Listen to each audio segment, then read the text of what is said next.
Let's jump into the foundations of the U.S. government today. We're looking at how power is set up, how rights have been, well, defined over time, and how policies actually come about. It's a fascinating system, really. Built for stability, you could say, but always grappling with change. That tension is key, isn't it? These core principles, centuries old, they still shape everything, even as the world looks completely different. Absolutely. So, that foundation. Shall we start with federalism? Yeah, good place to start. This basic idea that power isn't concentrated, it's divided between the national government and the state governments. Exactly. And the Constitution itself spells out certain jobs for the national government. Those are the enumerated powers. Like managing trade between states, the Commerce Clause, or running the Postal Service, things like that. Right. But then it gets, well, a bit more complex. Because you also have implied powers. Okay, so these aren't written down explicitly. Not word for word. Yeah. They're powers the national government needs to, carry out those enumerated jobs. It's backed by the necessary and proper clause. And the courts played a big role early on in figuring this out, didn't they? Oh, definitely. Landmark cases. Think McCulloch v. Maryland back in 1819. Right, the National Bank case. Exactly. The Supreme Court said, yes, the national government can create a bank that's an implied power, and importantly, states can't tax it. It really cemented the idea that valid national law is supreme. And then Gibbons v. Ogden a few years later. Yeah, that one tackled the Commerce Clause directly. It basically gave Congress pretty broad authority to regulate commerce between the states, really expanded national power in that area. So these early cases kind of tilted the balance towards the national government? They certainly strengthened it. But states definitely kept important powers, the reserved powers. That's the 10th Amendment stuff, right? Power is not given to the federal government, nor denied to the states, are kept by the states or the people. Precisely. So think public schools, local police forces. Those are traditionally state and local responsibilities. And some powers are shared, like taxing. Yep. Concurrent powers. Yeah. Both levels of government can do it. It's not always a neat division. No, definitely sounds layered. And the Supremacy Clause is the tiebreaker if national and state laws clash. If the national law is valid under the Constitution, yes, it wins. That's the hierarchy. And how this balance works has shifted over time, I gather, from sort of separate layers. Like a layer cake, yeah. That was maybe the earlier view, dual federalism. It's something more mixed up. More like a marble cake. Cooperative federalism, where responsibilities are intertwined. Lots of federal money going to states to run programs, for instance. And sometimes the pendulum swings back. Devolution. Right. Efforts to shift some power or responsibility back towards the states. It's a dynamic that never really stops shifting. Underlying all this division of power is another key idea. Limited government. Absolutely fundamental. The government's power isn't infinite. It's restricted by law, specifically to protect individual liberties. And James Madison, writing in Federalist Number 10, had an interesting take on how the structure itself helps limit government. Yeah, he argued that in a large republic, with so many different groups and interests, or factions as he called them, it would be harder for any one group to just take over and oppress everyone else.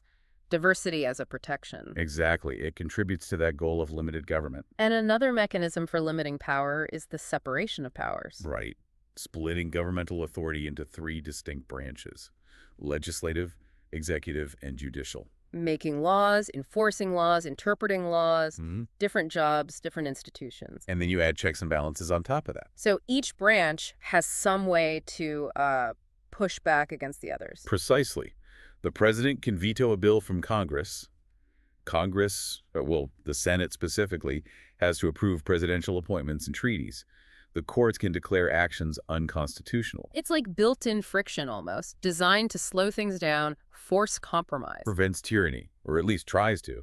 It forces negotiation. Okay, let's zoom in on those branches, starting with Congress, the legislative branch. Bicameral. Two chambers, yes. Yeah. The House of Representatives and the Senate. And they're different. The House, 435 members, based on state population, shorter terms, just 2 years. Often seen as closer to the immediate pulse of the people. That's the idea. And they have specific roles, like initiating all revenue bills. Impeachment also starts in the House. Then the Senate. Yeah. 100 members, 2 per state, regardless of size. Longer terms, 6 years, staggered. Right, so only a third are up for election every 2 years. Meant to be a more, perhaps, deliberative body. And they have that advice and consent role. Crucial. On presidential appointments, cabinet secretaries, federal judges, ambassadors, and they ratify treaties, which needs a supermajority, two-thirds vote, The vice president's role there. presides over the Senate, but usually only votes if there's a tie. Okay, the process of making a law, it seems intentionally complex. No, it is. A bill gets introduced by a member, then it usually goes to a committee. And committees are where a lot of the action or inaction happens. Definitely. This is where members and their staff, who have expertise in areas like finance or agriculture, really dig in. They hold hearings, bring in experts, debate, amend the bill, or let it die. The staff play a big role here too, don't they? Researching, drafting. Huge role. Indispensable, really. If a bill survives committee, it goes to the full House or Senate floor for debate. Right. And the rules are different. The House, being larger, has stricter limits on debate time. The Senate is famous for, well, extended debate, the filibuster. Ah, yes.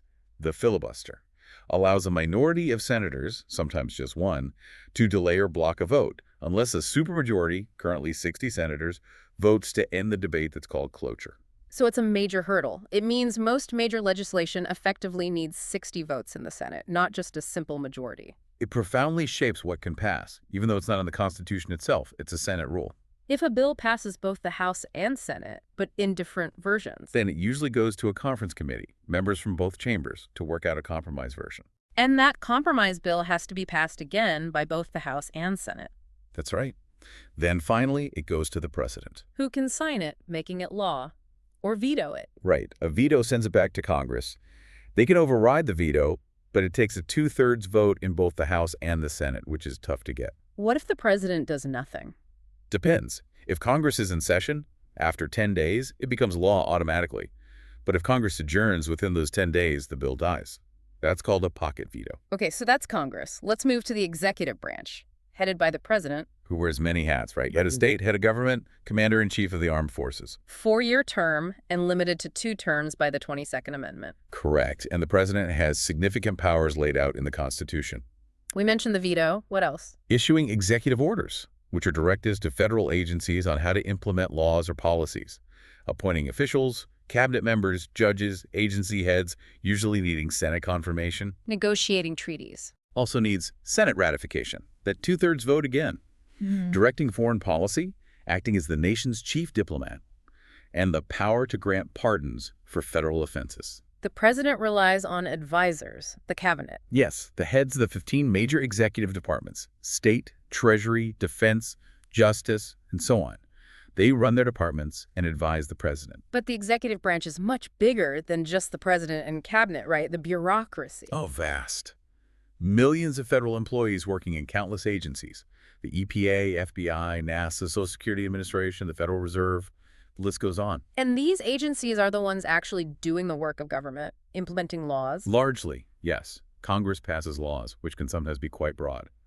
The agencies then often engage in rulemaking. Rulemaking. They use their expertise to develop the specific regulations that fill in the details of the law. Think about environmental standards, workplace safety rules, food safety guidelines. So the agency experts translate the general law into concrete rules people and businesses have to follow. Exactly.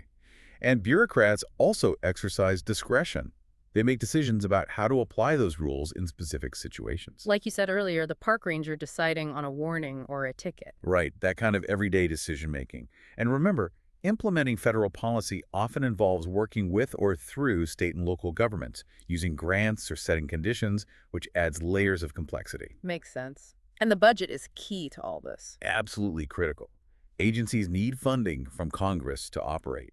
The whole budget process is a major negotiation between the president, who proposes a budget, and Congress, which controls the purse strings. It takes well over a year. It highlights that even though the president is powerful, a lot is outside their direct control, especially the economy. Very true. Presidents often get blamed or credited for economic trends they have limited power over, though they sometimes have more legislative success early in their first term, that honeymoon period. Okay, third branch, the judiciary, the federal court system. Their main job is interpreting the laws and the Constitution itself. And it's structured in tiers. 3 main levels. At the base, the U.S. district courts. These are the trial courts where cases start. There are 94 of them across the country. Above them. The U.S. Courts of Appeals, or circuit courts, There are 13 circuits. They review decisions from the district courts to see if legal errors were made. They don't retry the case or hear new evidence. And at the very top, The U.S. Supreme Court. 9 justices. It's the final court of appeal for cases involving federal law and the Constitution. It can hear appeals from the federal circuit courts and sometimes from state supreme courts if a federal question is involved. and federal judges, including Supreme Court justices, get lifetime appointments. Yes, nominated by the president, confirmed by the Senate. The idea is to give them independence from political pressure so they can rule based on the law and Constitution without fear of losing their jobs. No, a really significant power they have is judicial review. Huge. The power to declare a law or an action by the government unconstitutional and therefore void. But you mentioned earlier it's not explicitly spelled out in the Constitution. It's not. It was established by the Supreme Court itself, famously in the case Marbury v. Madison in 1803. Chief Justice John Marshall's reasoning Was essentially that the Constitution is the supreme law of the land. If a regular law passed by Congress conflicts with the Constitution, the court must uphold the Constitution and strike down the law. It's the judiciary's job to say what the law is. Alexander Hamilton actually argued for this beforehand, didn't he? In Federalist number 78. He did. He called the judiciary the least dangerous branch because it controlled neither the sword, military, nor the purse budget. It had, he said, merely judgment. He saw judicial review as essential to keeping the legislature within its constitutional limits. The Supreme Court doesn't hear every case appealed to it, though. No, far from it. They get thousands of petitions each year, but typically hear oral arguments in only about maybe 100 to 150 cases. They choose which cases to take, usually ones involving significant constitutional questions or disagreements among lower courts that need resolving. Granting a writ of certiorari is the formal way they agree to hear a case. This power of unelected judges interpreting the Constitution, it leads to debates, right, about activism versus restraint. Constantly. Judicial activism is the idea, often used critically, that judges are essentially making policy or finding new rights, not explicitly in the Constitution. Judicial restraint is the opposing view, that judges should defer to the elected branches whenever possible and only strike down laws when there's a clear constitutional violation. It's a fundamental tension. Okay, let's shift focus a bit from structure to rights, particularly the struggle for equality. The founding ideals were there, but realizing them has been, well, a fight. A long and difficult fight for many groups, absolutely. Yeah. The promise of equality has been a powerful force for movements demanding change. After the Civil War and Reconstruction, the South entered the Jim Crow era. Yes, a system of state and local laws enforcing racial segregation. The Supreme Court actually upheld this in Plessy v. Ferguson in 1896, establishing the separate but equal doctrine. Though the equal part was pretty much fiction, wasn't it? Almost entirely. Facilities for Black Americans were systematically underfunded and inferior. Yeah. Justice Harlan's dissent in Plessy, famously stating, "Our Constitution is colorblind," was ignored for decades. Then came the civil rights movement in the mid-20th century. What were some key moments? So many pivotal events. Brown v. Board of Education in 1954 was monumental. The Supreme Court unanimously ruled that separate educational facilities are inherently unequal, overturning Plessy in the context of public schools. Though getting schools to actually desegregate took a long time. The court's follow-up ruling, Brown II, called for desegregation with all deliberate speed, which allowed for significant delays and resistance. True. Then you had the Montgomery bus boycott starting in 1955 with Rosa Parks' refusal to give up her seat, led by Martin Luther King Jr. It showed the power of nonviolent mass protest. The Little Rock Nine in 1957, trying to integrate a high school. Required President Eisenhower to send in federal troops to protect the students from violent mobs. It was a stark illustration of the resistance. And things like the sit-in movement starting in 1960, the Freedom Rides in 1961. Young activists challenging segregation directly, often facing brutal violence, but drawing national and international attention. The campaign in Birmingham, Alabama in 1963 seems like a turning point. It really was. Yeah. The images of police using fire hoses and attack dogs on peaceful protesters, including children, were broadcast everywhere. It shocked the nation's conscience and seemed to convince President Kennedy that strong federal legislation was unavoidable. He framed civil rights as a moral issue for the country. Kennedy proposed a major civil rights bill, but he was assassinated before it could pass. Yes, and President Lyndon B. Johnson made passing that bill his top legislative priority, honoring Kennedy's legacy. But it wasn't easy getting it through Congress. Not at all. There was resistance in the House, and then Southern Democratic senators launched a massive filibuster. It lasted 75 days. Wow. How was it finally broken? It took a bipartisan effort. Leaders like Senate Majority Leader Mike Mansfield and, crucially, Republican Minority Leader Everett Dirksen worked to build a coalition. Dirksen's support helped bring enough Republicans on board to invoke cloture, ending the filibuster. It was the first time cloture had ever been successfully used for a civil rights bill. And Johnson signed the Civil Rights Act of 1964 into law. What were its key parts? It was comprehensive. Title, I dealt with voting rights, but it was relatively weak, paving the way for the stronger Voting Rights Act the next year. Title II was huge, though, right? Public accommodations. Yes, Title II outlawed discrimination based on race, color, religion, or national origin in places like hotels, restaurants, theaters, basically ending legal segregation in public life. What about Title VI? Also very important. It prohibited discrimination in programs receiving federal funding. This gave the federal government a powerful tool that could cut off funds to schools, hospitals, or other institutions that continued to discriminate. And Title VII focused on employment. Right. Banned employment discrimination based on race, color, religion, sex, or national origin. And it created the Equal Employment Opportunity Commission, the EEOC, to investigate complaints. The inclusion of sex discrimination was interesting, wasn't it? Added by an opponent. That's the story. It was added by a Southern congressman hoping it would kill the bill, but it stayed in and became a crucial legal tool for advancing women's rights in the workplace. The EEOC's enforcement power was initially limited, but strengthened later. And Title VII's protections have continued to evolve. Definitely. The Supreme Court ruled in Bostock v. Clayton County in 2020 that the prohibition on sex discrimination also covers discrimination based on sexual orientation and gender identity. So the 1964 Act was foundational, but the fight for equality continues. Issues like voting rights access, affirmative action, policing. Absolutely. The act was a landmark achievement, but systemic inequalities persist. Cases like Shelby County v. Holder, which weakened the Voting Rights Act in 2013, show these battles are ongoing. Let's touch on another area of rights, the rights of the accused. You mentioned selective incorporation earlier. Yes, applying parts of the Bill of Rights to the states via the 14th Amendment's Due Process Clause. The right to counsel is a prime example. Tell us about Gideon v. Wainwright. Okay, so Clarence Earl Gideon was a poor man accused of breaking into a pool hall in Florida in the early 60s. He asked for a lawyer, but Florida law at the time only provided one for capital offenses. Based on an earlier Supreme Court case, Betts v. Brady. Exactly, which said states only had to provide counsel in felony cases under special circumstances. Gideon didn't qualify. So he had to defend himself. He did, and unsurprisingly, he did a poor job, got convicted, and went to prison. But from prison, he wrote famously, in pencil on prison stationery, a petition to the Supreme Court. Arguing his Sixth Amendment right to counsel should apply to the states. Yes. He argued he couldn't get a fair trial without a lawyer. The Supreme Court agreed to hear his case and appointed a prominent lawyer, Abe Fortas, to argue for him. And the court's decision. Unanimous in 1963. They overturned Betts v. Brady. Justice Hugo Black wrote the opinion, stating that the right to counsel is fundamental and essential for a fair trial in our justice system. He had that famous line. Lawyers in criminal courts are necessities, not luxuries. The court ruled that states must provide counsel to indigent defendants in felony cases. A huge change for state courts. Absolutely.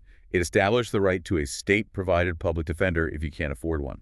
This right has since been extended to other situations, like certain misdemeanors, and includes the right to effective assistance of counsel. Though challenges remain. Funding for public defenders, caseloads. Big challenges. Underfunding and overwhelming caseloads can mean that even with the right to a lawyer, the quality of representation might be stretched thin. It's an ongoing issue. And the court continues to grapple with rights in other areas, like privacy in the digital age, Jones, Riley, or the scope of the Second Amendment, Heller. Okay, let's pivot to how policies actually get made. It's often described as a cycle, but I imagine it's messier in reality. Much messier. But the cycle idea is useful. Agenda setting, formulation, adoption, implementation, evaluation. Agenda setting, just getting a problem noticed. Right. Getting it seen as a public problem that the government should address. Lots of things influence this.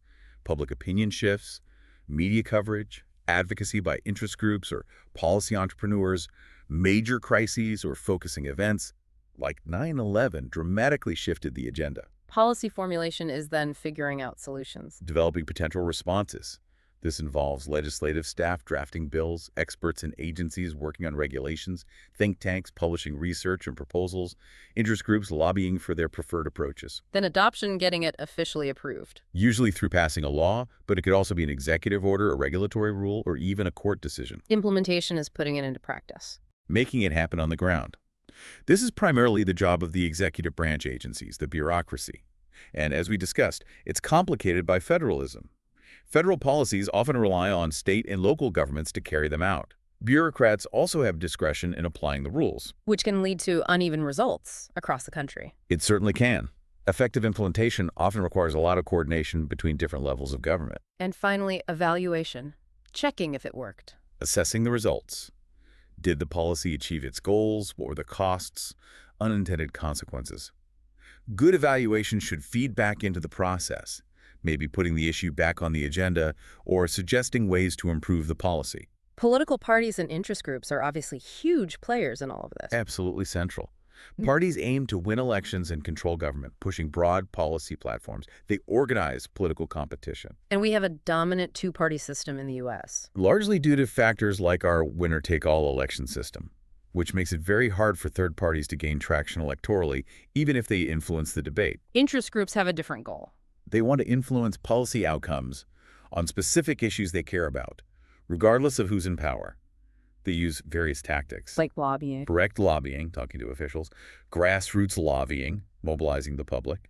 Also, electioneering, contributing to campaigns via political action committees in pancakes, or spending independently via super PACs, filing lawsuits or amicus curiae, friend of the court, briefs, trying to shape public opinion.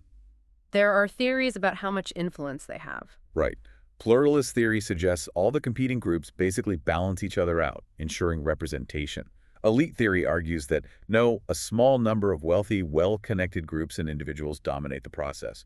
Reality is likely somewhere complex in between. And party loyalties have shifted over time. Dramatically. The move of the South from solidly Democratic to heavily Republican, largely beginning around the Civil Rights era, is a major example. How does the government try to manage the economy? Two main toolkits. Fiscal policy decisions about government taxing and spending. That's mainly Congress and the president. Think Keynesian economics. And monetary policy. Managing the money supply and interest rates. That's primarily the job of the Federal Reserve, an independent agency. Think Milton Friedman and monetarism. The media's role in all this. Still significant. It acts as a gatekeeper, deciding what issues get attention, which influences the agenda. It has a watchdog function, holding power accountable. And it's a common carrier, getting information from leaders to the public. But there are concerns today, aren't there, about the quality of information, misinformation. Definitely. Concerns about declining in-depth reporting, the sheer speed and volume of information, echo chambers, filter bubbles, and how partisan media might be deepening divisions. Public opinion itself is shaped by so many things: family, school, life events. But partisanship seems like a primary lens for many people today. Yeah, it seems to be the main dividing line. So we've sketched out this intricate design federalism, separated powers, checks and balances, and seen how it interacts with the long struggle for rights and the often messy process of making policy.